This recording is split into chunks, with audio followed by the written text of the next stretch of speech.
ధ్యానం తీసుకుందాం కొద్ది మాటలు. రెండవ దినవృత్తాంతాల గ్రంథం 20వ అధ్యాయం 4వ వచనాన్ని మనం చదువుకుందాం. 2వ దినవృత్తాంతాల గ్రంథం 20వ అధ్యాయం 4వ వచనం. యూదావారు యెహోవా వలని సహాయం వేడుకొనుటకై కూడుకొనిరి. యెహోవా యొద్ద విచారించుటకు యూదా పట్టణములన్నింటిలో నుండి జనులు వచ్చిరి. ప్రార్థన చేసుకుందాం. మహాపరిశుద్ధుడైన మా తండ్రి, మీకు కృతజ్ఞతలు చెల్లిస్తున్నాము. అయినా ఇదిగో ప్రభువా, ఈ రాత్రికాలం సంఘ బిడ్డలుగా మేము కూడుకొని ఉండగా మీ కృప కొరకై ప్రార్థిస్తున్నాను. ఆయన సహాయం చేయండి. ఈ రాత్రికాలం మాతో మాట్లాడి మహిమ పొందమని, కూడికను ఆశీర్వాదంగా జరిగించమని నజరేయుడైన యేసు నామములో ప్రార్థించి వేడుకుంటున్నాను పరమ తండ్రి. ఆమేన్. హల్లెలూయా. ప్రియ బిడ్డలారా, ఈ చదవబడినటువంటి ఈ వాక్య భాగాన్ని మరోసారి చదువుకుందాం. యూదావారు యెహోవా వలన సహాయం వేడుకొనుటకై కూడుకొనిరి. ప్రియ దేవుని బిడ్డలారా, యూదా రాజు అయినటువంటి యెహోషాపాతు అనేటటువంటి రాజు యూదా ప్రజలను యెరూషలేముని రాజధానిగా చేసుకుని పరిపాలిస్తున్నారు. ఆయన పరిపాలిస్తూ ఉన్నప్పుడు ఆ పరిపాలన దేవుని చిత్తానుసారంగా ఒక యథార్థవంతమైనటువంటి ప్రవర్తనయు జీవితమును కలిగి దేవుని యందు యథార్థ హృదయం కలిగి జీవించేటటువంటి యెహోషాపాతు రాజు పరిపాలన చేయడం ద్వారా యూదా జనాలు, యూదా ప్రజలు ఆశీర్వదించబడ్డారు. ఆ పట్టణాలు అన్ని విషయాల్లో అభివృద్ధి పరచబడ్డాయి. ఆ అభివృద్ధిని చూసినటువంటి శత్రువు రాజులు మోయాబీలు, అమోరీలు, మరి సేయూరు మన్యపు ప్రాంతం వాళ్ళని 3 రాజ్యాల వాళ్ళు ఈ యూదా రాజ్యం మీద యుద్ధానికి వెళ్ళి ఆ రాజ్యాన్ని నాశనం చేసి ఆ రాజ్యాన్ని దోచుకుందామని వారు ప్రయాణమై యుద్ధ పంక్తులు తిరిగి వచ్చారు.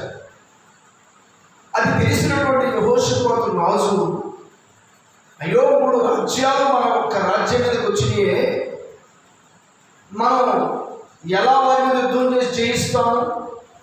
కనుక మనము మన దేవుని సహాయం వేడుకుందాం రండి అని యూదా ప్రజలకు పిలుపునివ్వగా యూదా ప్రజలందరూ కూడా దేవుని యెరూషలేము దేవాలయం దగ్గర కూడుకున్నారంట. స్తోత్రం చెప్పండి. హల్లెలూయా. దేనికి కూడుకున్నారు? దేవుని వలన సహాయం కోరుకున్నటకు. దేనికి? దేవుని వలన సహాయం కావాలి. ప్రియ దేవుని బిడ్డలారా, ఈ రోజున మానవుని జీవితంలో దేవుని సహాయమే ప్రధానమైనది. దేవుని సహాయమే ప్రధానమైనది. దేవుని సహాయమే మనకు ప్రధానమైనది కనుక మనము అనుదినము దేవుని సహాయం కొరకు మనం ప్రార్థన చేయాలి. అనుదినము దేవుని కృప కొరకు మనం ప్రార్థన చేయాలి. ఇదిగో ఈ దినాన ఈ కూడికి ఏర్పాటు చేయడానికి కారణం ఏంటంటే, ఈ రోజు నుంచి కొన్ని దినాల పాటు దాదాపుగా మనం మీటింగ్స్ ఏర్పాటు చేసే వరకు కూడా మరి ఖాళీగా ఉంటున్నాం కదా, ప్రతిదినం ప్రార్థన పెట్టాలని ఒక నిర్ణయం నేను అనుకున్నాను.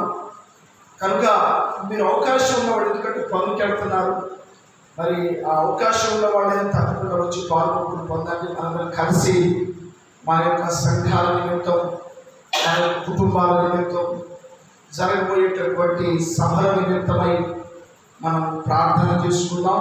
కనుక ఈ విషయంలో దేవుని సహాయం మనకి కావాలి. హల్లెలూయా. మన కుటుంబాలకైనా దేవుని సహాయం కావాలి. అర్థమైందా? మన గ్రామానికి, మన పరిపాలనకు, మన ప్రయాణాలకు దేవుని సహాయం కావాలి. జరగబోయే సభలకు కూడా దేవుని యొక్క సహాయం కావాలి. కనుక దేవుని సహాయం కొరకు యోధావారు కూడుకున్నారు. మనం కూడా దేవుని సహాయం కొరకే ఈ హల్లెలూయా. ఇంకా దేవుని సహాయం కొరకు మనం ప్రార్థన చేద్దాం. జరిగింది ఏంటంటే వారందరూ కూడా దేవుని సహాయం కొరకు వారు ఆ మందిరంలో కూర్చొని ప్రార్థన చేశారు. రాజులు, అధిపతులను, ప్రజలను, చిన్నవారు, పెద్దవారు అందరూ కూడా దేవాలయం దగ్గర కూర్చొని దేవునికి ప్రార్థన చేశారు. దేవా, ఒక గొప్ప సైన్యం మా మీదకి రావడానికి సిద్ధంగా ఉంది.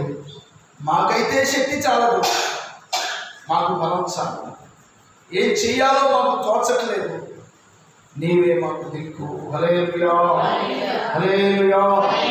యెహోషాపాతు రాజు ఇలాగే ప్రార్థన చేశాడు, నీవే మాకు దిక్కు అన్నాడు. మూడు నవదశ అనుకుంటాం పాట రాశాడు, దిక్కు దశలు లేని మాకు. హల్లెలూయా. దిక్కు దశలు లేని వారికి దేవుడు ఎంతో కరికరం ఉంటుంది. కనుక మన దిక్కు, మన దశ ఆయనే. ప్రార్థన చేద్దాం. దినాలు ఎలా ఉన్నాయంటే ప్రభు రాకడికి సిద్ధంగా ఉన్నాయి. హల్లెలూయా. ప్రభు రాకడ ఎప్పుడు వస్తుందో అర్థం కావట్లేదు. ఏది ఏమైనా మనం సిద్ధపాటు కలిగిన వారిగా ఉండాలి. మనం పరీక్షించుకొని మనకు ఒకటే మనసు ఉండాలి, నేను దేవుని ఎదుట నిలబడాలి. హల్లెలూయా. రేపు మనం ఎక్కడ నిలబడి ప్రభు ఎదుట నిలబడడానికి తగిన శక్తిని ప్రార్థన ద్వారా పొందుకుంటాం. కనుక ఈ లోకంలో ఉన్నటువంటి ఏదో కక్షలు, కార్పణ్యాలు, పంతాలు, పట్టింపులు, రోషాలు, దేశాలు అవన్నీ తీసేసి హల్లెలూయా, నీవే మాకు దిక్కయ్యా అని ప్రార్థన చేసినప్పుడు యెహోషాపాతు రాజు పక్షంగా దేవుడు అన్నాడు కదా, ఓ యెహోషాపాతు రాజా, యూదా ప్రజలారా, మీరు నాకు ప్రార్థన చేశారు కనుక, నా సహాయం కోరుకున్నారు కనుక నేను వచ్చా. హల్లెలూయా. మీరు యుద్ధం చేయాల్సిన అవసరం ఏం లేదు, ఇక నేనే మీ పక్షంగా యుద్ధము చేస్తాను. హల్లెలూయా. నేనే మీ పక్షంగా యుద్ధం జరిగిస్తాను అన్నాడు ఆయన.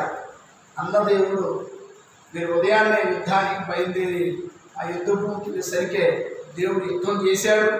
ఆ వచ్చిన 3 రాజ్యాల ఆ సైన్యం అంతా కూడా చచ్చిపోయి పడిపోయి ఉన్నారు. వీళ్ళు వెళ్ళి ఏం తెచ్చుకున్నారు? మీద ఉన్నటువంటి బంగారం ఉసుకూర్చుకున్నారు. హల్లెలూయా. కనుక మనం అన్ని ఆరాధించే దేవుడు మనకు సహాయకుడు. హల్లెలూయా. ఒక భక్తుడు చెప్పాడు, బైబిల్లో ఎవరికైనా ఏదైనా ఒక సహాయం చేసేదంటే అది మనకు కూడా చేస్తాడు అని రాసి ఉన్నది కదా. కనుక వారికి సహాయకుడుగా నిలబడిన దేవుడు మనకు కూడా సహాయకుడుగా నిలబడు కాక. ఆమేన్. ప్రార్థన చేసుకుందాం.